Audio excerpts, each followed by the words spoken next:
কেমন আছেন সবাই? আমি তুষার আবারও চলে আসলাম আপনাদের বহুল প্রতীক্ষিত ওয়েব সিরিজ রিসোর্টের পরবর্তী পার্ট নিয়ে।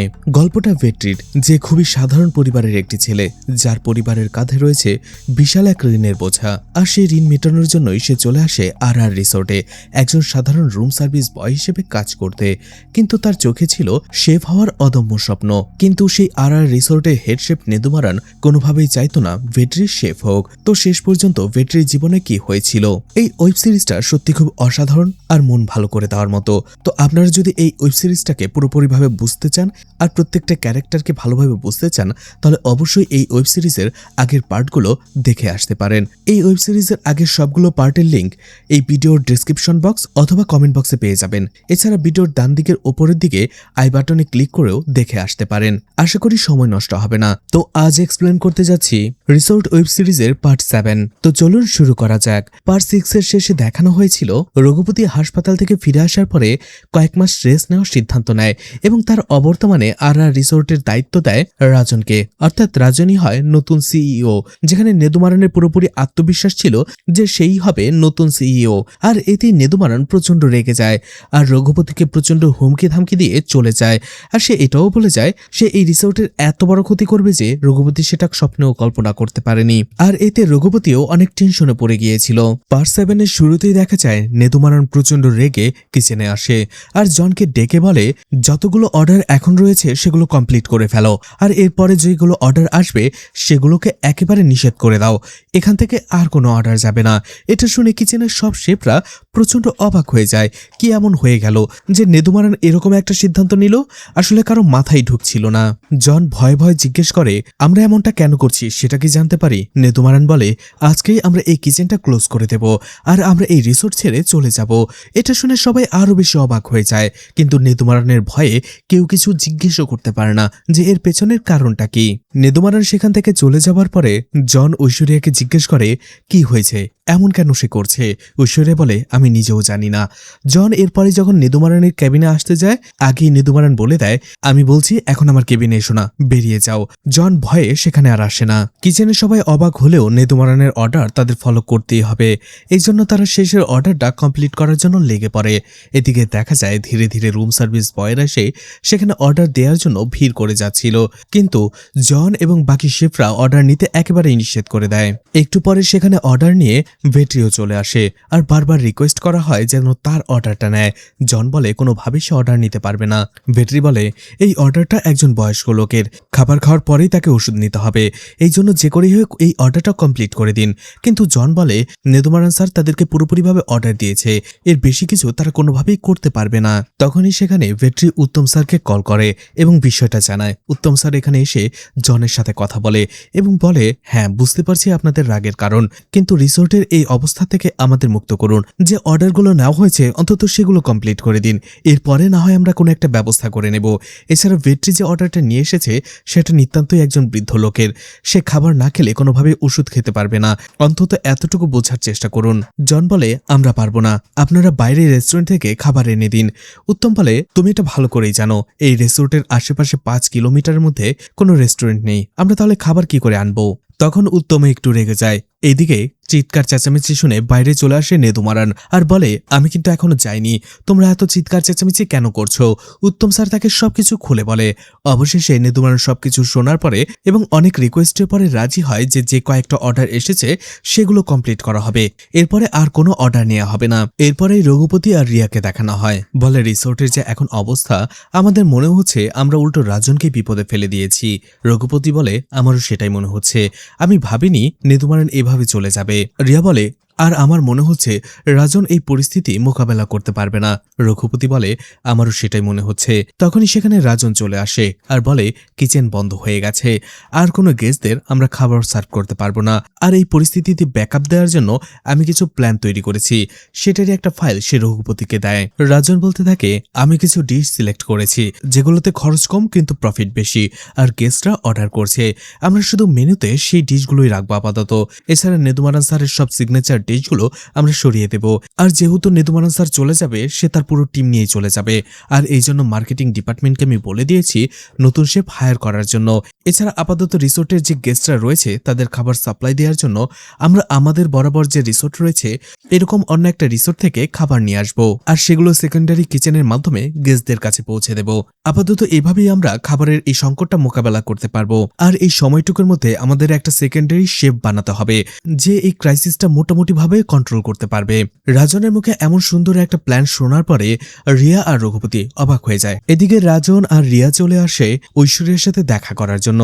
রাজন বলতে থাকে, আমি আঙ্কেলকে অনেকবার বলেছিলাম এমনটা না করার জন্য, এখন কি হবে বুঝতেই পারছি না। ঐশ্বরিয়া বলে, আঙ্কেল সবসময় ভেবেচিন্তে সঠিক সিদ্ধান্তই নেয়, আর আমার মনে হয় এটাও সঠিকই হবে। রাজন বলে, সেটা না হয় বুঝলাম, কিন্তু রিসোর্টের এখন যে অবস্থা হবে সেটার দায়ভার কে নেবে? রিয়াও বলে, হ্যাঁ, আমাদের রিসোর্টে এখন অনেক অনেক প্রবলেম চলছে।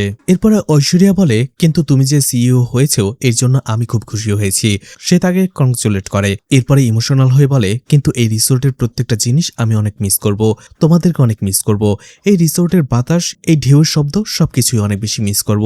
রিয়া বলে, তুমি এখানে থেকে যাও। ঐশ্বরিয়া বলে, সেটার কোনো সুযোগই নেই, বাবা এই রিসোর্টে না আসলে আমি কখনোই এই রিসোর্টে আর আসতে পারবো না। এছাড়া ঐশ্বরিয়া বলে, এই রিসোর্টটা আমার কাছে আমার দ্বিতীয় বাড়ির মতো ছিল, এখানে প্রত্যেকটা মানুষকে আমি খুব ভালোবাসতাম। রিয়া তাকে সান্ত্বনা দেয়। ঐশ্বরিয়া বলে, আমাকে ভেবো না, ধীরে ধীরে ঠিক হয়ে যাবে, কিন্তু তোমাদের দুজনের জন্য আমি খুবই খুশি। তখনই রিয়া একটু লজ্জা পেয়ে যায়। এরপরেই রিয়া ছলছল চোখে বলে, আমাকে এখন যেতে হবে। সে চলেই যায়, কিন্তু একটু পরে আবারও সে তাদের জড়িয়ে ধরে। আসলে এই রিসোর্টে থাকাকালীন তাদের মধ্যে এমন একটা ভালো বন্ডিং তৈরি হয়ে গিয়েছিল, তারা কখনো ভাবেইনি যে ঐশ্বরিয়াকে এই রিসোর্ট থেকে এভাবে চলে যেতে হবে। এদিকে নেদুমারান চলে যাবে, এটা শোনার পরে পান্ডি এতই খুশি হয়ে যায় যে খুশিতে সেই রিসোর্টে সবাইকে চকলেট উপহার দিতে শুরু করে। ঠিক তখনই তার সাথে দেখা হয়ে যায় ভেট্রির। ভেট্রি তাকে জিজ্ঞেস করে সেটা কেন করছে। পান্ডি বলে, আরে তুমি বুঝতে পারছো না, নেদুমারান চলে যাবে, এই রিসোর্টে আমরা একটু শান্তি পাবো। ভেট্রি বলে, এমন কিছুই হবে না, এই রিসোর্টে তুমি মানো আর না মানো বেশিরভাগ গেস্টই চলে আসে নেদুমারানের হাতের খাবার খাওয়ার জন্য। আর সে যদি চলে যায় এই রিসোর্টের গেস্ট সংখ্যা অনেক কমে যাবে, যার ফলে আমাদেরও ইনকাম কমে যাবে। আর একটা সময় যদি কর্মী ছাঁটাই করে দেয় তখন কি করবে? যদি চাকরি চলে যায়? পান্ডি তখন ভয় পেয়ে যায় আর বলে, আমাকে এইভাবে ভয় দেখিও না। ভেট্রি বলে, ঠিক আছে, কষ্ট না পেলেও এভাবে উল্লাস করার কিছু হয়নি, এটা খারাপ দেখায়। পান্ডি বলে, ঠিক আছে, করব না, কিন্তু নেদুমারান যাওয়ার কারণে তুমি এত কষ্ট কেন পাচ্ছ? ভেট্রি বলে, নেদুমারানের জন্য নয়, ঐশ্বরিয়ার জন্য। পান্ডি বলে, ও, এখন বুঝতে পারছি তোমার আসল কথাটা, তুমি এখানে দাঁড়িয়ে আছো কেন? ওর সাথে যে কথা বলো। ঠিক তখনই উত্তম স্যার তাকে ডেকে নেয় আর ভেট্রি চলে যায় ঐশ্বরিয়ার সাথে দেখা করার জন্য। এরপরে ভেট্রি দেখতে পায় ঐশ্বরিয়া মন খারাপ করে সাগরের ঢেউ দেখছিল, সেও সেখানে চলে আসে আর পাশে দাঁড়িয়ে বলে, কি বলবো বুঝতে পারছি না, খুবই খারাপ লাগছে, আজকে দেখো তো আপনাকেও দেখতে পারবো না, তাই না? ঐশ্বরিয়া তার দিকে একটু রেগেই তাকায়। ভেট্রি তখন বলে, আপনি মুখ ফুলিয়ে থাকেন, তারপর সামনে তো থাকতেন, আপনাকে দেখতে তো পারতাম, সেটাই তো ভালো লাগতো, কিন্তু এখন তো সেটাও পারবো না। ভেট্রি বলে, আমার অনেক কষ্ট হচ্ছে। তখন ঐশ্বরিয়া বলে, মন খারাপ করো না, দেখবে আমাদের আবারও দেখা হবে। তোমার সাথে ঘোরাফেরা করা, তোমার সাথে দেখা হওয়া, তোমার সাথে কথা বলা, তোমার সাথে ঘুরতে যাওয়া, গান গাওয়া, এই সবকিছু আমার অনেক বেশি ভালো লাগতো। ওই যে বলে না, লাইফের শেষ 7 সেকেন্ড, সেখানে যে মেমোরেবল মেমোরিটা থাকে সেটার মধ্যে আমার এই মেমোরি ওগুলো থাকবে। এরপরে ঐশ্বরিয়া ভেট্রিকে বলে, তোমার মায়ের দিকে খেয়াল রেখো, ছোট বোনকে ভালো মতো পড়াশোনা করিও, আর মন খারাপ করো না, দেখবে সবকিছু ঠিক হয়ে যাবে। ভেট্রিকেও দেখে বোঝা যাচ্ছিল সে খুবই কষ্ট পাচ্ছিল, কিন্তু তখনই তাকে রিসেপশনে যেতে বলা হয়। ঐশ্বরিয়া বলে, তুমি চলে যাও, একটু পরে আমিও চলে যাব। কিন্তু কেউ কাউকে ছেড়ে যেতে চাইছিল না, ঐশ্বরিয়ার চোখটা ছলছল করছিল। এদিকে জন দেখা যায় নেদুমারানের কেবিনে সবকিছু প্যাক করছিল। তখনই নেদুমারান জনকে বলে, আমার ট্রফিগুলো নিয়ে যেতে হবে না, সেগুলোকে এখানেই রেখে দাও। এর পরবর্তীতে যে শেফ এখানে আসবে সে জানবে এখানে আগে কে শেফ ছিল, তাকে আমার নামটা জানতে হবে। জন সেটাই করে। এদিকে ভিনা ঐশ্বরিয়াকে বলছিল, আমার তো এটা বিশ্বাসই হচ্ছে না, হঠাৎ করে এগুলো কি হয়ে যাচ্ছে। ঐশ্বরিয়া বলে, আমারও সেটাই মনে হচ্ছে, বুঝতেই পারছি না কি করব। এরপরই নেদুমারান বের হয়, সবাই একেবারে চুপ। নেদুমারান বলে, সবার প্যাক করা হয়ে গেলে চলো। সবাই ধীরে ধীরে যেতে শুরু করে আর তাদের প্রিয় কিচেনটাকে শেষবারের মতো দেখে নেয়। আর ঠিক তখনই আসে একটা টুইস্ট, সবাই সেখানে নেদুমারানের সাথে চলে যেতে চাইলেও ভিকি দাঁড়িয়ে যায় আর তার সাথে ভিনা আর শিবাও। ভিকি বলে সে যাবে না। এটা শুনে ভিনা আর শিবা তো অবাক হয়ে যায়, সাথে ঐশ্বরিয়া, জন, সবাই। ঐশ্বরিয়া, ভিনা আর জন বলে, ভিকি তুমি এগুলো কি বলছো? তুমি বুঝে বলছো তো? ভিকি বলে, হ্যাঁ, আমি আমার সিদ্ধান্ত নিয়ে নিয়েছি। তখনই নেদুমারান বলে, ওকে ছেড়ে দাও, আমি কাউকে জোর করব না। যার আসার ইচ্ছে সে আসবে, আর যার থাকার ইচ্ছে সে থাকবে। আর এভাবেই সেই কিচেনে ভিকি, ভিনা আর শিবা থেকে যায়। নেদুমারান বলে, চলে এসো সবাই, বাচ্চারা বড় হয়ে গেছে, ওরা ওদের সিদ্ধান্ত নিয়ে নিয়েছে। আর এভাবেই ঐশ্বরিয়া বারবার ভিনার দিকে তাকাচ্ছিল, আর ভিনাও দোটানায় পড়ে গিয়েছিল। কি করবে সে? তার বান্ধবীর সাথে চলে যাবে নাকি তার ভালোবাসার মানুষের সাথে থেকে যাবে? অবশেষে সে ভিকির সাথে থেকেই যায়। কিন্তু ঐশ্বরিয়াকে এভাবে চলে যেতে দেখে ভিনার অনেক বেশি খারাপ লাগে। অন্যদিকে নেদুমারানোর খারাপ লাগে, তার এত বছরের একটা কিচেন যেটা সে তিলে তিলে করে গড়ে তুলেছিল, সেই কিচেন ছেড়েই আজকে তাকে চলে যেতে হচ্ছে। আর সে সবাইকে সান্ত্বনাও দেয় যারা তার সাথে যাচ্ছিল। এরপরে ভিকি চলে আসে রাজনের সাথে দেখা করতে। রাজন বলে, প্রথমত তোমাকে ধন্যবাদ, এই পরিস্থিতিতে তুমি এখানে থেকে যে রিসোর্টকে সাহায্য করবে এটা আমরা ভাবতেই পারিনি। আমরা রঘুপতি স্যারের সাথেও কথা বলেছি। এছাড়া তোমার আর ঐশ্বরিয়ার কম্পিটিশন আমরা দেখতে পেয়েছিলাম যে তুমি কতটা ভালো রান্না করো। ভিকি বলে, আমি এখন থেকে তার থেকেও বেশি সাপোর্ট দেওয়ার চেষ্টা করব, ভালো করার চেষ্টা করব। আসলে নেদুমারান স্যারের কাছ থেকে ইন্সপায়ার হয়ে আমি এই কিচেনে এসেছিলাম। সে আমাকে সবকিছু শিখিয়েছে, প্রেশার কিভাবে হ্যান্ডেল করতে হয়, ভালো খাবার কিভাবে রান্না করতে হয়, সবকিছুই। এছাড়া তার সাথে সাথে এটাও শিখে গিয়েছি নেদুমারান স্যারের অ্যারোগেন্স, তার খিটখিটে মেজাজ। আর এই কিচেনে সার্ভাইভ করার জন্য আমিও তার মতোই হয়ে গিয়েছিলাম। কিন্তু আমি আসলে মানুষটা এমন নই। আমি সেই অভ্যাসটা ছাড়তেও পারছিলাম না, এখান থেকে চলেও যেতে পারছিলাম না। কিন্তু এখন আমি একটা সুযোগ পেয়েছি, আমি নিজেকে প্রমাণ করে দেখাবো। আমার মনে হচ্ছে আমি এতদিন একটা বন্দি খাঁচায় ছিলাম, আজ মুক্ত হয়েছি। আর আমি আপনাদেরকে প্রমাণ করে দেব যে আমার এখানে থাকাটা কোনো ভুল সিদ্ধান্ত ছিল না। রাজন ও ভিকির কথায় খুশি হয়, কারণ এই মুহূর্তে তাদের ইমার্জেন্সি শেপ অনেক বেশি প্রয়োজন ছিল। আর সেই সিচুয়েশনে তারা 3 জন শেফকে পেয়ে গেছে। এটা রাজনের জন্য অনেক বড় একটা সাপোর্ট। ভিকি সেখান থেকে চলে আসে নেদুমারানের কেবিনে। আর সেই কেবিনটা দেখে ভিকির অনেক বেশি ভালো লাগে, কারণ ভিকি সবসময় এমন একটা সুযোগই চেয়েছিল। আর সেই সুযোগটা যে তার কাছে এভাবে চলে আসবে সে কখনো কল্পনাই করতে পারেনি। এখন থেকে ভিকি হয়ে গেল এই কিচেনের হেড শেফ। সে নেদুমারানের চেয়ারে বসে রিল্যাক্স করতে থাকে, তার নিজেকে অনেক বড় মনে হচ্ছিল। তখনই সেখানে ভিনা চলে আসে আর জিজ্ঞেস করে, আমি তোমাকে জিজ্ঞেস করছি কতবার, তুমি নেদুমারান স্যারের সাথে কেন গেলে না? ভিকি বলে, ওইসব বাদ দাও, তোমার এখন কি মনে হচ্ছে? আমরা তো একটা সময় এটারই স্বপ্ন দেখেছিলাম যে এই কিচেন থেকে আমরা আমাদের স্বপ্ন পূরণ করব। আর আজকের এই সুযোগটা না নিলে আমাদের স্বপ্ন কখনোই পূরণ হতো না। এখন আমরা যে সুযোগটা পেয়েছি সেখান থেকে তোমার নিজের একটা বেকারি, আমার নিজের একটা রেস্টুরেন্ট, এই স্বপ্ন পূরণ করেই আমরা এখান থেকে বের হতে পারবো। আর আমরা যদি নেদুমারান স্যারের সাথে চলেই যেতাম তাহলে তুমি বুঝতে পারছো এই পর্যায়ে আসতে আমাদের কতদিন সময় লাগতো? ভিনাও বুঝতে পারে। আর এরপরে ভিকি বলে, ওসব কথা বাদ দাও, আমাকে এই চেয়ারে কেমন লাগছে সেটা বলো। ভিনিও মুচকি হেসে বলে যে ভিকিকে অনেক বেশি সুন্দর লাগছে। এরপরে ভিকি ভিনাকেও নেদুমারানের চেয়ারে এনে বসায় আর জিজ্ঞেস করে কেমন লাগছে। ভিনা অনেক খুশি হয়ে যায়। ভিনা বলে, এই ফিলিংসটা আমি বলে বোঝাতে পারবো না, একেবারেই অন্যরকম। তখনই সেখানে শিবা সিনিকে নিয়ে চলে আসে। ভিকি সিনিকে জিজ্ঞেস করে সে গতকালকে কেন আসেনি। সিনি বলে, তার শরীর খারাপ ছিল, সেই জন্য সে ছুটি নিয়েছিল। কিন্তু একদিনের মধ্যে যে এত কিছু হয়ে গেছে সে তো বুঝতেই পারেনি। ভিকি বলে, তোমাকে এখানে নেদুমারান স্যার নিয়ে এসেছিল, আর 10 দিনের মধ্যে তোমার ইন্টার্নশিপও শেষ হয়ে যাবে। কিন্তু আমি তোমাকে একটা পার্মানেন্ট জব দিতে পারবি, তুমি কি রাজি আছো? সিনি খুশি হয়ে বলে, হ্যাঁ, আমি অবশ্যই রাজি আছি। ভিকি বলে, কিন্তু এখানে প্রেশার সামলাতে হবে, কারণ আমাদের শেফের সংখ্যা অনেক কম। সিনি বলে, সে সেটা পারবে। এদিকে শিবা ভাবতে থাকে যে ভিনা ভিকিকে কি এমন ডোজ দিল যে সে এত ভালো হয়ে গেল। এদিকে ভেট্রি আর পান্ডে অর্ডার দেওয়ার জন্য কিচেনে আসে, আর তারা নিজেদের মধ্যে কথা বলছিল যে ভিকি যেহেতু এখন হেড শেফ হয়ে গেছে তাদের তো ছেড়ে কথা বলবে না। অর্ডারে হয়তোবা সে গরমিল করবে না, কিন্তু অবশ্যই তাদেরকে সে নতুন ভাবে টর্চার করবে। ভেট্রি বলে, ভাবো ওর মনে আমাদের জন্য কতটা ঘৃণা রয়েছে। নেদুমারান স্যার বলার পরেও সে যায়নি, শুধুমাত্র আমাদের টর্চার করার জন্যই ঠেকে গেছে। পান্ডেও ভয় পেতে থাকে যে এখন তাদের যে কপালে কি হবে কেই জানে। কিন্তু ভিকি দেখা যায় তাদের কাছে খুবই শান্তভাবে আসে আর অর্ডার নেয়। এছাড়া তাদের দুইজনকে বলে, এখানে শেফের সংখ্যা কম, যদি অর্ডার একটু লেট হয়ে যায় তাহলে কিছু মনে করো না। এটা শুনে তো ভেট্রি আর পান্ডি নিজেদের কানকে বিশ্বাসই করতে পারছিল না যে ভিকি তাদের সাথে এইভাবে কথা বলছে। তখন পান্ডি বলে, না না, আমার এই ভিকি একেবারেই পছন্দ না। আমার আগে যে চিটচিটা বদমাজি যে ভিকি ছিল আমার সেটাই পছন্দ। তারা সেখান থেকে চলে আসে। এরপরে ভেট্রি চলে আসে রিয়ার কাছে আর বলে, ম্যাডাম, নেদুমারান স্যার তো চলে গেছে, এখন কি পেন্ট্রিটা আমি আবারও আগের মতো চালাতে পারি? রিয়া বলে, দেখো, আমি তোমার ব্যাপারটা বুঝতে পারছি, কিন্তু রিসোর্টের এখন যে অবস্থা আমার মনে হয় না পেন্ট্রিটা ওপেন করা এখন আর ঠিক হবে। ভেট্রিও বুঝতে পারে বিষয়টা, কিন্তু এরপরে একটু ইতস্তত করে বলে, ম্যাডাম আমি কি কিচেনে কাজ করতে পারি শেফ হিসেবে? রিয়া বলে, তোমার উপরে আমার বিশ্বাস রয়েছে, তুমি পেন্ট্রিটা খুবই ভালোভাবে চালিয়েছো। আমি এক কাজ করব, রাজনের সাথে কথা বলবো, কিন্তু তুমি টেনশন করো না, আমি তোমাকে কথা দিচ্ছি তুমি কিচেনে কাজ করবেই। এটা শুনে তো ভেট্রি অনেক বেশি খুশি হয়ে যায়। আর এরপরেই সে রিয়ার জন্য জুস আনতে চলে যায়। এর একটু পরেই দেখা যায় ভেট্রির কাছে সেলভির ফোন আসে। সেলভি তখন হসপিটালে ছিল। সে কাঁদতে কাঁদতে বলে, মা কাজ করতে করতে অজ্ঞান হয়ে পড়ে গেছে, আমি হসপিটালে নিয়ে এসেছি। এটা শুনে ভেট্রি অনেক টেনশনে পড়ে যায়। সে সাথে সাথেই চলে আসে উত্তম স্যারের কাছে ছুটি নেওয়ার জন্য। উত্তম স্যার যখন এটা শুনে সে ভেট্রিকে বলে, তুমি ছুটি নেওয়ার জন্য আবার কেন আসলে? তুমি তো আমাকে কল করে চলে যেতে পারতে। তোমার কি কোনো টাকা লাগবে?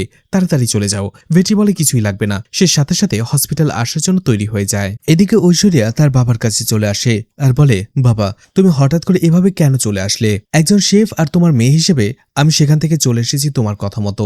আমি চাই তুমি সেই কারণটা আমাকে বলো, আর যদি না বলতে চাও সেটাও ঠিক আছে। নিদুমারন তখন বলতে থাকে, আর রিসোর্ট আজকে যতটা নাম করেছে সেটা আমার জন্য, আর এটা আমি অহংকার থেকে বলছি না। তুমি চাইলে রঘুপতি স্যারকেও জিজ্ঞেস করতে পারো।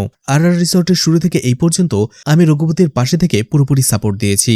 সে শুধু মালিক, কিন্তু বাকি সব কাজই আমি করেছি, আমি পরিশ্রম করেছি। আর আজকে সে ছোট্ট একটা ছেলেকে সিওর পোস্ট দিয়ে দিল, আমি সেটা কিভাবে মেনে নেব? ও না থাকাকালীনও আমি পুরো রিসোর্টটাকে সামলেছি। রিসোর্টের প্রত্যেকটা বিভাগে আমি আমার সর্বোচ্চ দেওয়ার চেষ্টা করেছি, কিন্তু সে আজকে আমাকে ছুঁড়ে ফেলে দিল। আমার সেই রিসোর্টে একটুও দাম ছিল না, তাই আমি সেই রিসোর্টটা ছেড়ে চলে এসেছি। না হলে কয়েকদিন পরে ও নিজেই আমাকে বলতো এই রিসোর্ট ছেড়ে চলে যাবার জন্য।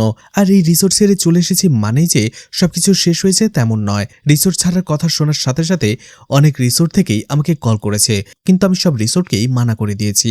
আমি আর কোনো রিসোর্টে যাব না। আর আমার কথা শুনে সেই কিচেন থেকে যারা চলে এসেছে তাদের এই মাসের স্যালারি আমি আমার কাছ থেকে দেব, কারণ তারা আমাকে বিশ্বাস করেছে। আর আমাদের এখন মেইন ফোকাসটা থাকবে স্টার শেফ কম্পিটিশনকে নিয়ে, যেটার উইনার হতে চলেছ তুমি। কিন্তু ঐশ্বরিয়া বলে, সেটা কি করে সম্ভব? তার জন্য তো প্রপার একটা কিচেন লাগবে। নিতুমারন বলে, তুমি এটা কি বললে? আমাদের দেশের প্রত্যেকটা ঘরে ঘরে মা আর বোন তারাও এক একজন শেফ, আর তারা শেফ হয় কিভাবে? নিজেদের ঘরের কিচেন থেকে। তুমিও আমাদের ঘরের কিচেনেই প্র্যাকটিস করবে, আর তুমি আমার আন্ডারে প্র্যাকটিস করবে। এর থেকে বড় আর কি লাগবে তোমার? এদিকে ভেট্রি চলে এসেছিল হসপিটালে। তার মায়ের এই অবস্থা দেখে তার খুবই খারাপ লাগে। অন্যদিকে সেলভি বাইরে আসার পরে বলতে থাকে, মায়ের অবস্থা একেবারেই ভালো নয়, শরীর অনেক দুর্বল হয়ে গেছে। এছাড়া আরো বড় একটা দুঃসংবাদ রয়েছে, মায়ের লিভার একটা নষ্ট হয়ে গেছে। ডক্টর বলেছে খুব দ্রুত তাকে অপারেশন করাতে হবে। এই কথা শুনে ভেট্রির কপালে চিন্তার ভাঁজ পড়ে যায়। সে বলে, অপারেশনের জন্য কত টাকা লাগবে? সেলভি জানায়, ডক্টর বলেছে 20 লাখ টাকার মতো লাগবে। এটা শুনে আবারও পায়ের নিচ থেকে মাটি সরে যায় ভেট্রির। একে তো ঋণের বোঝা তার কাঁধে, তার উপরে মায়ের অপারেশনের 20 লাখ টাকা সে কোথা থেকে জোগাড় করবে? তারপরও সে সাহস হারায় না, আর সেলভিকে বলে, তুমি টেনশন করো না, আমি অপারেশনের টাকা ঠিক জোগাড় করে নেব।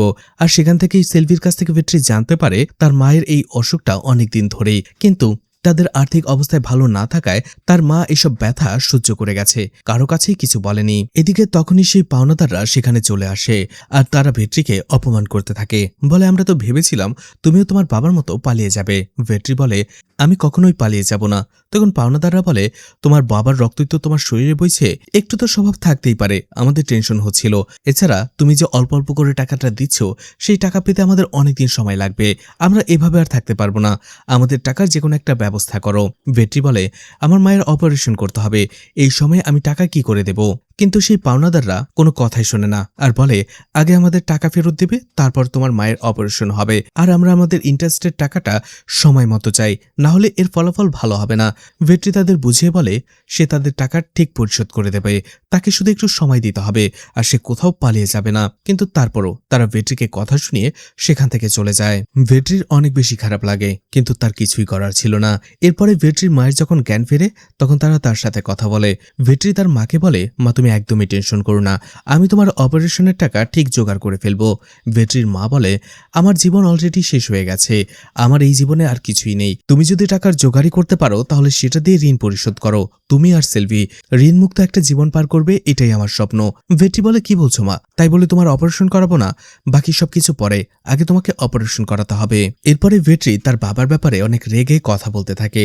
যদিও তার মা বলছিল এরকমভাবে বলার জন্য না, কিন্তু ভেট্রি বলে কেন বলবো না, একটু আগেই কান্দান ভাই এসেছিল, সেও আমাকে বলল আমার বাবার রক্ত যেহেতু আমার শরীরে বইছে তার মানে আমিও তার মতো পালিয়ে যাব। এইসব অপমান আমি আর নিতে পারছি না। সে যদি আমাদেরকে রেখে এইভাবে পালিয়ে না যেত তাহলে আজকে আমাদের এই অবস্থা হতো না। ভেট্রির মা তার হাজবেন্ডের ব্যাপারে এমন কথা আর সহ্য করতে পারছিল না। ভেট্রি প্রচন্ড রেগেছিল, এই জন্য সে বলতে থাকে যে আমাদেরকে এভাবে ছেড়ে চলে গেছে, তার মৃত্যুটাও যেন ভালো না হয়। এটা শুনে ভেট্রির মা অনেক কষ্ট পায় আর বলে তুমি এমন কথা বলো না, তুমি আসলে জানোই না তোমার বাবার সাথে কি হয়েছে।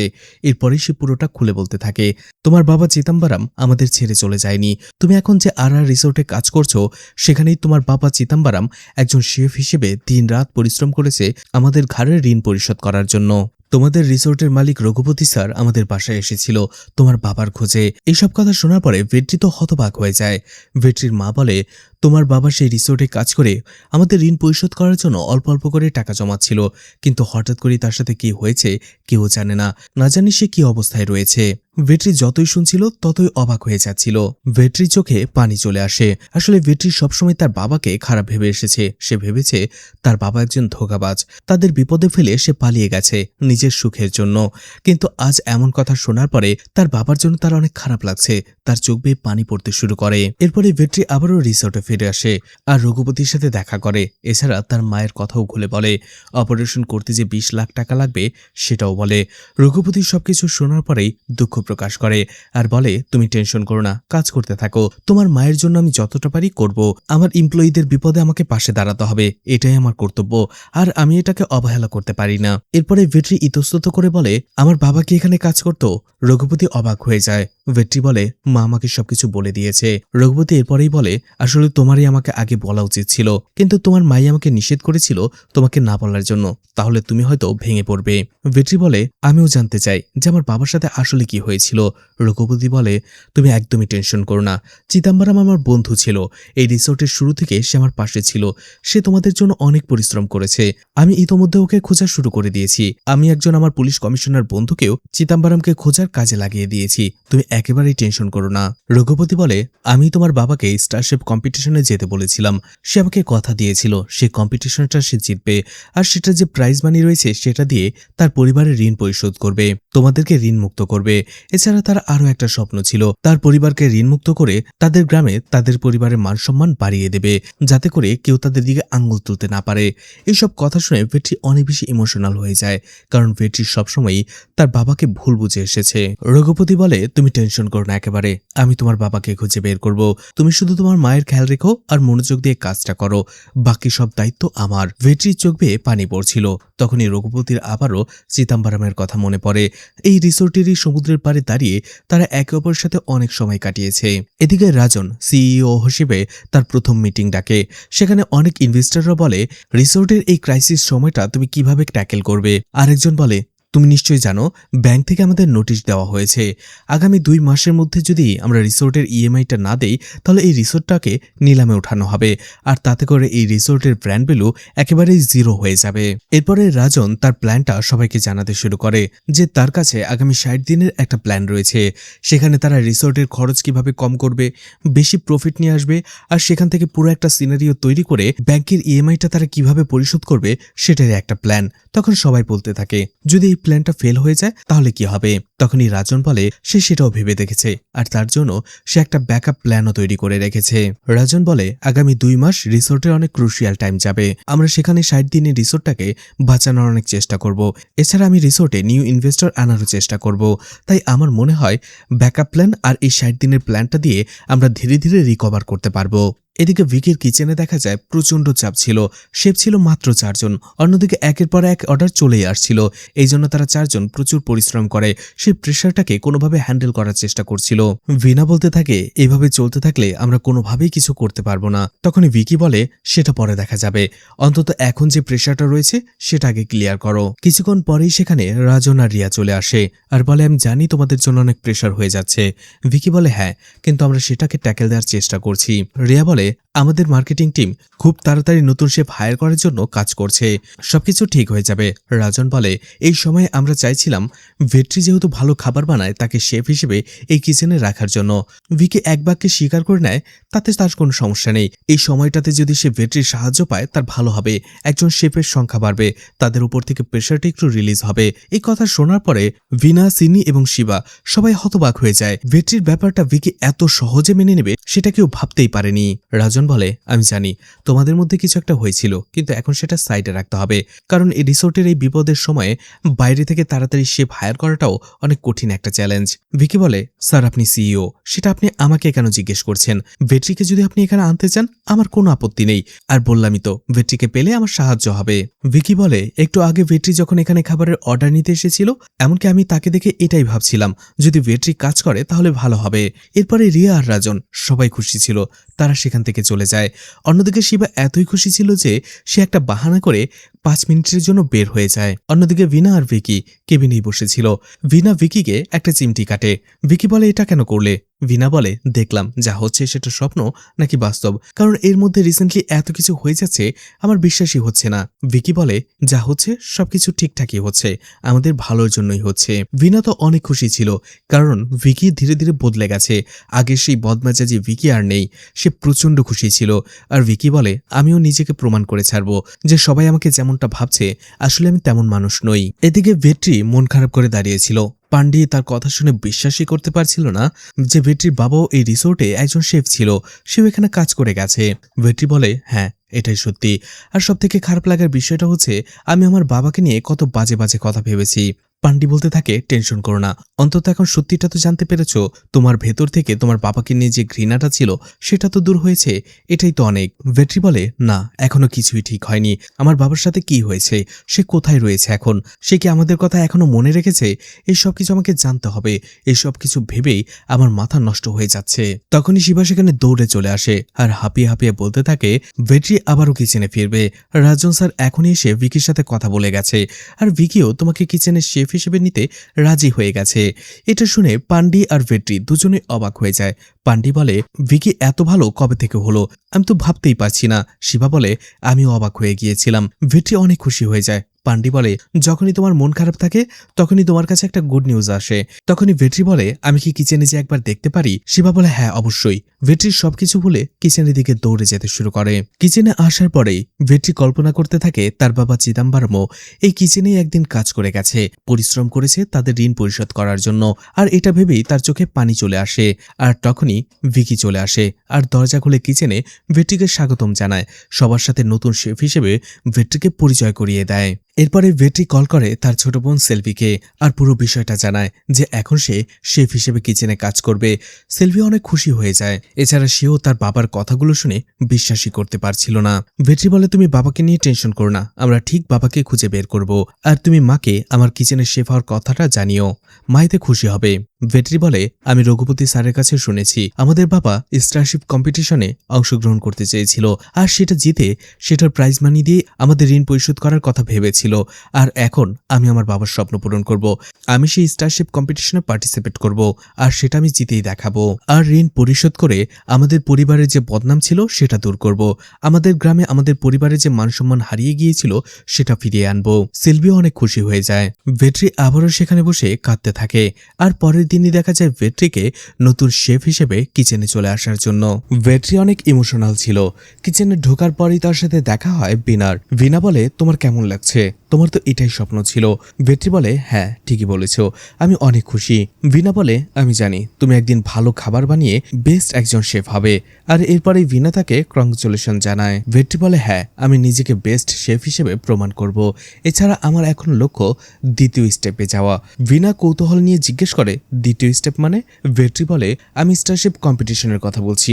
ভিনা একটু অবাকই হয় আর বলে, আমি তো ভেবেছিলাম তুমি সেদিন মজা করে বলেছ, আর তুমি এখনই এত জটিল একটা বিষয় নিয়ে কেন ভাবছো? তুমি একজন রুম সার্ভিস বয় থেকে শেফ হয়েছো, এটাই তো অনেক বড় কিছু। ভেট্রি বলে, হ্যাঁ, সবাই বলেছিল আমি কখনো শেফ হতে পারবো না, কিন্তু একজন রুম সার্ভিস বয় হওয়ার সত্ত্বেও আমি কখনো আশা হারাইনি, স্বপ্নকে চলে যেতে দেইনি, আর আজকে আমি একজন শেফ হয়েছি। ঠিক একই রকমভাবে আমি একদিন স্টারশিপ কম্পিটিশনে পার্টিসিপেট করব এবং সেটা জিতেও দেখাবো। সবাই আমাকে বলেছে আমি কখনো সেই কম্পিটিশনে পার্টিসিপেটই করতে পারবো না, কিন্তু আমি সেই কম্পিটিশনে পার্টিসিপেটও করব আর জিতেও দেখাবো। ভিনা বলে, হ্যাঁ, সেটা বুঝতে পেরেছি, কিন্তু তুমি কি জানো সেই কম্পিটিশনটা কতটা টাফ? আর সেই কম্পিটিশনে যারা থাকে তারা সবাই খুবই অ্যারোগেন্ট, মানে অহংকারী। এছাড়া সেই কম্পিটিশনের রুলস আর রেগুলেশন তো আছেই। সেই কম্পিটিশনে পার্টিসিপেট করতে হলে একজন স্টার শেফের সাইন তোমার সার্টিফিকেটে লাগবে এবং তার আন্ডারে তোমাকে প্র্যাকটিসও করতে হবে। আর এত কিছু তোমার জন্য কেই বা করবে? আর সেখানে যারা পার্টিসিপেট করবে তারা অনেক বছর ধরে প্র্যাকটিস করে আসছে, তাদের হারানোটা কোনো মুখের কথা নয়। ভেট্রি বলে, সেটা আমি জানি, কিন্তু যেহেতু আমি একবার ঠিক করেই নিয়েছি তার মানে আমি সেটা করবই। এরপরে ভেট্রি ভিনাকে বলে, তুমি কি আমাকে একটা সাহায্য করতে পারবে? এর আগে যারা স্টারশেপ কম্পিটিশন উইন হয়েছে তাদের একটা লিস্ট আমাকে দিতে পারবে? আমি তাদের সাথে কথা বলে দেখব। ভিনা একটু ভেবে বলে, ঠিক আছে, সেই লিস্ট আমি তোমাকে দেব। এতে ভেট্রি খুশি হয়। এরপরে ভেট্রি কিচেনের কাজ শুরু করে দেয়, শিবার সাথে ক্লিনিং করতে থাকে। তখনই তার নজর পড়ে সিনির ওপরে, যে মুখ ফুলিয়ে সেখানে কাজ করছিল। ভেট্রি তার কাছে এসে বলতে থাকে, আমি তোমার সাথে আগের মতো মজা করে স্বাভাবিকভাবে কথা বলতে চাই, কিন্তু তোমাকে তো দেখছি তুমি মুখ ফুলিয়ে বসে আছো, একটু তো আগের মতো নর্মাল হয়ে কথা বলো, একটু তো হাসো। তখন সিনি জোর করে একটু হাসি দেয়। ভেট্রি বলে, এর থেকে তো না হাসাটাই ভালো ছিল। এদিকে প্রিয়া আর বিক্রমকে দেখানো হয়।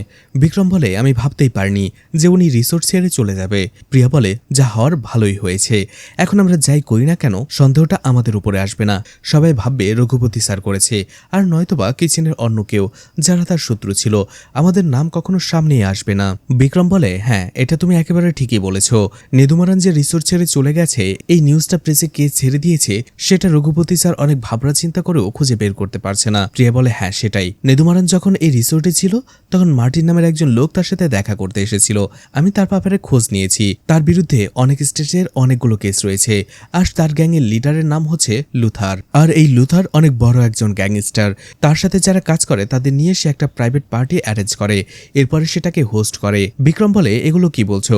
কিন্তু এত বড় একজন গ্যাংস্টারের সাথে নেদুমারানের কানেকশনটা কি? প্রিয়া বলে, আমিও সেটাই ভাবছি। প্রিয়া বলে, একজন গ্যাংস্টারের সাথে একজন শেফের কানেকশন, এই বিষয়টাকে যদি আমরা প্রমাণ করে সামনে এনে দিই তাহলে নেদুমারান খুবই বাজেভাবে ফেসে যাবে। সে কখনো আর এর থেকে বেরই হতে পারবে না, তার সব মান সম্মান শেষ হয়ে যাবে। বিক্রম বলে, তুমি কি করবে? নেদুমারানকে ফাঁসানোর জন্য কি তুমি কি মার্টিনের সাথে কন্ট্যাক্ট করবে? প্রিয়া শুধু হাসে।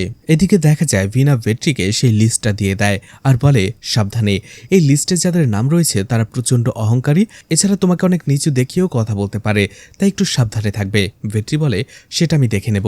এরপরে ভিনা বলে, এছাড়া এই স্টারশিপ কম্পিটিশনটা মাঝখানে একটা লম্বা ব্রেক দিয়ে আবার শুরু হয়েছে, তাই প্রত্যেক পার্টিসিপেটই যাবে তার টিম উইন হোক, তাই এর মধ্যে কে যে তোমাকে সাহায্য করবে আমি সেটাই ভেবে পাচ্ছি না। ভেট্রি বলে, আমি আমার দিক থেকে সর্বোচ্চ চেষ্টা করব, বাকিটা প্রভুর হাতে। ভিনা বলে, তুমি যদি এটা করতে পারো তাহলে আমিও অনেক খুশি হব। এদিকে ভেট্রি তাদের সাথে কিভাবে কথা বলবে সেটাই বুঝতে পারছিল না, এই জন্য এই বিষয়টা সে পান্ডে আর উত্তম স্যারকে জানায়। উত্তম স্যার অনেক ভেবে বলে, ঠিক আছে, আমি তোমার হয়ে কথা বলবো এবং তাদেরকে রিকোয়েস্ট করব। এরপরেই দেখা যায় পান্ডে সেই লিস্ট থেকে এক একজনের নাম বলে আর উত্তম স্যার তার নাম্বার উঠিয়ে তাকে কল করে। প্রথম কয়েকজনকে যারা তারা কল করে তারা এক একজন পাঞ্জাবি ছিল, এক একজন ভোজপুরি ছিল, এই ধরনের, তাদের সাথে কথা বলাটা অনেক কষ্টকর ছিল।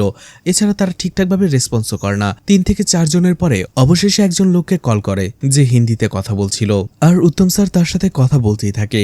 এদিকে হঠাৎ করে আবার লিস্টে চোখ পড়ে পান্ডির, আর দেখতে পায় সেই নাম্বারটা আর কারো নয়, নেদুমারানের। এটা পান্ডি আর ভেট্রি যখনই উত্তম স্যারকে জানাতে যাবে, উত্তম স্যার তাদের সাথে কথা না শুনেই নেদুমারানকে না চিনেই তার সাথে ফোনে কথা বলতে শুরু করে। উত্তম স্যার সেখানে ভেট্রির অনেক প্রশংসা করতে থাকে আর বলে আর রিসোর্ট থেকে তাকে এখন শেফ বানিয়ে দেওয়া হয়েছে। এছাড়া এই ভেট্রি তার ট্যালেন্ট দিয়ে নেদুমারানকে রিসোর্ট থেকেই বের করে দিয়েছে। এদিকে এগুলো শুনে ওইদিকে রেগে ফুলে ফেপে উঠছিল নেদুমারান, আর এরপরেই নেদুমারান নিজের নাম বলে। উত্তম স্যার এটা শুনে ভয় পেয়ে সাথে সাথে কলটা কেটে দেয়।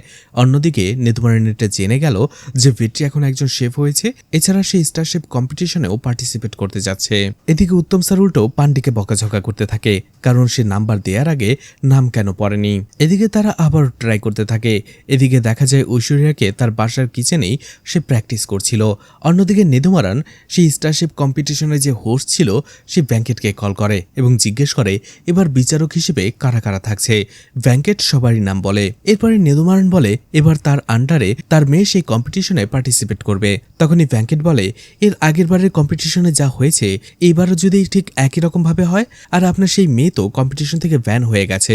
তখনই নেদুমারান বলে এবার তার ছোট মেয়ে সেই কম্পিটিশনে পার্টিসিপেট করবে, আর আগের বারের মতো আর কিছুই হবে না, এটা সে গ্যারান্টি দিচ্ছে।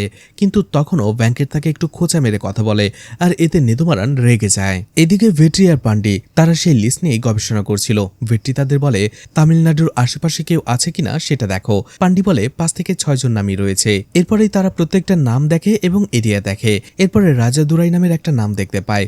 এছাড়া সে যে এরিয়াতে থাকতো সেটাও এই রিসোর্ট থেকে একটু পাশেই। আর এটা দেখে তারা তার সাথে কন্ট্যাক্ট করার চেষ্টা করে, কিন্তু নাম্বার ডায়াল করার পরে দেখা যায় সেই নাম্বারটাই বন্ধ। সেই নাম্বারটা এখন আর ব্যবহারই হয় না। এদিকে ভেট্রি অন্য কাউকেও কনভিন্স করতে পারছিল না। এজন্য ভেট্রি ভাবে যেহেতু এই লোকটার অ্যাড্রেস দেওয়া ছিল এবং সেই রাজাদুরের এরিয়াটা পাশেই, তারা যদি সেখানে যেয়ে তার সাথে সরাসরি কথা বলে কেমন হবে। পান্ডি বলে একেবারেই বাজে আইডিয়া, রাজি হবেন আমি জানি, তুমি তার চেয়ে বরং বাকি নাম্বারগুলো ডায়াল করো। কিন্তু ভেট্রি ভাবে সে সেখানে যেই কথা বলবে।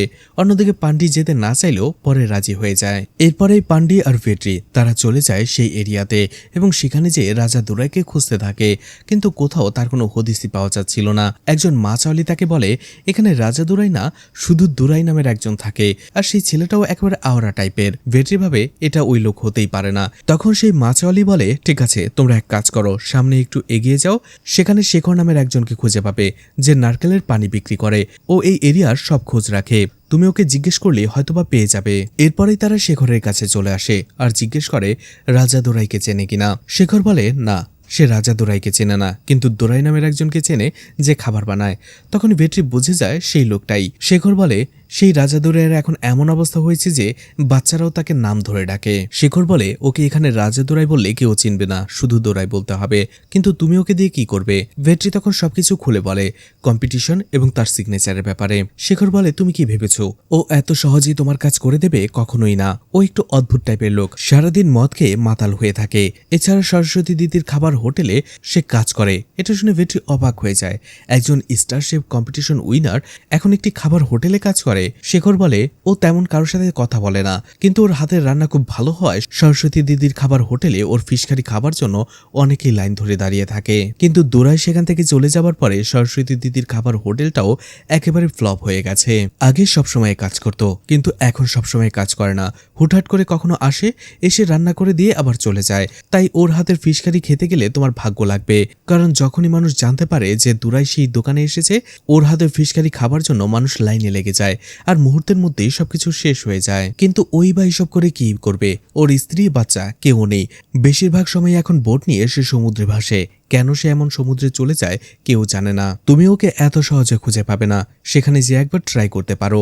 শেখরের কাছে সেই খাবারের হোটেলের অ্যাড্রেসটা নিয়ে তারা চলে যায় সেখানে, কিন্তু সেই মহিলা দোরাইয়ের ব্যাপারে কোনো ইনফরমেশন তো দেয়ই না, বরং উল্টো তাদের সাথে বাজে ব্যবহার করে আর বলে আমি যা রান্না করেছি সেটা খেতে চাইলে খাও, নাহলে এখান থেকে চলে যাও। যার ফলে আবারও তারা বাধ্য হয়ে শেখরের কাছে চলে আসে আর ভেট্রি তাকে তার নাম্বারটা দেয় আর বলে দোরাই যখনই এখানে আসবে ভেট্রিকে যেন সে একবার কল করে। শেখর বলে ঠিক আছে, কিন্তু ভেট্রি তাকে সন্দেহের চোখে দেখে, বারবার জিজ্ঞেস করে ফোন করবেন তো। তখন শেখর একটু রেগে যায় আর বলে মানুষকে ভরসা করতে শেখো। পান্ডি তখন তাকে নিয়ে যায় আর বলে উনি অবশ্যই কল করবে। এদিকে রাজন চলে আসে রঘুপতির কাছে। রঘুপতি বলে আমাদের রিসোর্টের নেক্সট স্টেপটা কি হবে? আমি তো কোনোভাবেই টেনশন করাটা থামাতে পারছি না, যখন থেকে নেদুমারান এখান থেকে চলে গেছে। রাজন বলে আমি ভেবেছিলাম কনফার্ম হওয়ার পরে আপনাকে নিউজটা দেব, কিন্তু এখনই বলে দিচ্ছি আসলে কয়েকজন বিজনেসম্যান এবং তার বন্ধুরা আমাদের রিসোর্টে কয়েকদিন আগেই থেকে গেছে, আর তাদের সাথে আমি কথা বলেছি। তারাও আমাদের এই রিসোর্টে ইনভেস্ট করার জন্য ইন্টারেস্ট দেখিয়েছে, আর এই ডিলটা যদি হয়ে যায় তাহলে আমাদের ব্যাংকের যে ডিউ লোনটা রয়েছে সেটা আমরা পরিশোধ করতে পারবো খুব সহজেই। এছাড়া নতুন একটা শেফ টিমকেও আমরা হায়ার করতে পারবো, আর মার্কেটিং টিম দিয়ে সেটাকে প্রচার করলে আশা করি আমাদের রিসোর্টটা এই ক্রাইসিসটা মোকাবেলা করতে পারবে। রঘুপতি এইসব শুনে অনেক বেশি খুশি হয় আর রাজনের অনেক প্রশংসা করতে থাকে, আর আবারও বলে আমি তোমাকে আমাকে সিইও বানিয়ে কোনো ভুল করিনি। এখন এই কথাটা শোনার পরে আমার খুব ভালো লাগছে, শান্তি লাগছে। আসলে এই রিসোর্টটা আমার সবকিছু। আমি নিজ হাতে এটাকে গড়ে তুলেছি। রিসোর্টটা আমার চোখের সামনে ডুবে যাবে সেটা আমি কখনোই সহ্য করতে পারবো না। এরপরেই রাজন আর রিয়া আবারও চলে আসে কিচেনে, আর ভিকি এবং বাকি সবাইকে বলতে শুরু করে যে আমাদের রিসোর্টে একটা ইনভেস্টর মিটিং হবে, আর সেই একটা মিটিংয়ের জন্য আমরা অনেক বেশি আগ্রহী হয়ে বসে আছি। আমরা জানি আপনাদের অনেক বেশি কষ্ট হচ্ছে এই কয়েকজন শেফ দিয়ে পুরো রিসোর্টের খাবার ম্যানেজ করতে, কিন্তু ওই একটা দিন একটা মিটিংয়ের জন্য আপনাদের আরও প্রেশার দিতে হবে। আমরা যদি সেই মিটিংয়ে সফল হয়ে যাই তাহলে আমরা এই ক্রাইসিসটা খুব ভালোভাবে মোকাবেলা করতে পারবো। ভিকি সহ বাকি সবাই বলে অবশ্যই তারা তাদের বেস্ট দিয়ে ট্রাই করবে। এরপরে রাজন ভিকিকে আবারও ধন্যবাদ জানায়। ভিকির জন্যই সে আজকে অনেকটা বিপদ সামাল দিতে পেরেছে, এবং ভিকির এই সাহসিকতার জন্য সে ভিকিকে সবসময়ের জন্য মনে রাখবে এটাও বলে। এরপরে ভিকি খুব অদ্ভুতভাবে ধীরে ধীরে হেঁটে তার কিচেনে চলে আসে, আর তার মুখ দেখে বোঝে যাচ্ছিল সে নিশ্চয়ই কিছু একটা প্ল্যান করছে। এরপরে দাঁড়িয়ে ভিকি সবকিছু ভাবতে থাকে শুরু থেকে, যে নেদুমারান চলে যাবার পরে সে কিভাবে এই কিচেনটাকে হ্যান্ডেল করেছে। ভিকি রহস্যজনকভাবে হাসতে থাকে, আর তার নিয়ে প্রত্যেকটা স্টেপের কথা সে মনে করতে থাকে। যেমন রাজনের সাথে যে কথা বলা, নিজেকে শুধরে নেয়ার প্রমিস করা, ভেট্রিকে খুব সুন্দরভাবে শেফ হিসেবে কিচেনে জায়গা করে নেয়া এবং কিচেনের বাকি শেফদের আস্থা অর্জন করে নেয়া। এরপরে ভিকি একটা কল করে আর বলে আপনি যেমনটা বলেছিলেন এখানে সবাই আমাকে বিশ্বাস করতে শুরু করে। আর ঠিক তখনই একটা শকিং ব্যাপার দেখা যায়। এটা ছিল নেদুমারান, আর নেদুমারান সেই কথাটা শুনে হাসছিল। ভিকি বলে আমি আমার প্ল্যান মতো কাজ করে যাচ্ছি, আপনি যেভাবে প্ল্যানটা বানিয়েছিলেন সবকিছু সেভাবেই হচ্ছে। নেদুমারান হাসতে শুরু করে আর বলে বেস্ট অফ লাক, সবকিছু একেবারে মন দিয়ে করবে যাতে কোনো ভুল না হয়। ভিকি বলে আপনি একেবারেই টেনশন করবেন না। আর এরপরেই তারা দুজনে হাসতে থাকে। তাদের এই কথা শুনে পুরোপুরি ক্লিয়ার যে তারা দুজনে মিলে এই রিসোর্টটাকে অনেক বড় ধরনের একটা ক্ষতির সম্মুখীন করার জন্য প্ল্যান করছিল, কিন্তু সেই প্ল্যানটা আসলে কি আর সেটা কিভাবে কাজ করবে। আর এই সাসপেন্সের মধ্য দিয়েই এপিসোড নাম্বার 84 শেষ হয়ে যায়। এরপরেও এখনো অনেক প্রশ্ন রয়েছে। ভেট্রি তার বাবার আসল সত্যটা জেনে গিয়েছিল, এখন ভেট্রি কি তার বাবাকে খুঁজে বের করতে পারবে? অন্যদিকে রাজন ইনভেস্টরের সেই মিটিংটা কি ঠিকঠাক ভাবে কমপ্লিট করতে পারবে? এছাড়া ভেট্রি সেই রাজা দোরাইকেই কিভাবে খুঁজে বের করবে? অন্যদিকে তার সাথে ঐশ্বরিয়ার কি আর কখনো দেখা হবে? আর সব থেকে বড় কথা হচ্ছে নেদুমারান আর ভিকি কি প্ল্যান করছে, আর সেই প্ল্যানটা কি তারা পুরোপুরি কাজে লাগাতে পারবে, নাকি কেউ এসে সামনে দাঁড়িয়ে যাবে আর এই রিসোর্টটাকে বাঁচিয়ে নেবে? সেটাই দেখা যাবে আগামী পর্বে। বাকি এপিসোডগুলো রিলিজ হতে এখনো 4 থেকে 5 দিন সময় লাগবে। আশা করি ধৈর্য ধরে আমাদের সাথেই থাকবেন। এপিসোডগুলো রিলিজ হওয়ার সাথে সাথে আমরা সেগুলো এক্সপ্লেন করার চেষ্টা করব। আজকের পর্বটি আমি একটু ডিটেলসে এক্সপ্লেন করার চেষ্টা করেছি যাতে করে ভিডিওটা একটু বড় হয় আর আপনাদের দেখতে ভালো লাগে। তো আজকের পর্বটি আপনাদের কাছে কেমন লেগেছে কমেন্ট করে জানাতে পারেন। তো আজকের মতো বিদায় নিচ্ছি, আবারও দেখা হবে নতুন কোনো মুভি বা ওয়েব সিরিজ নিয়ে। ততক্ষণ পর্যন্ত ভালো আর সুস্থ থাকবেন সবাই। আজকের মতো বিদায় নিচ্ছি, আল্লাহ হাফেজ।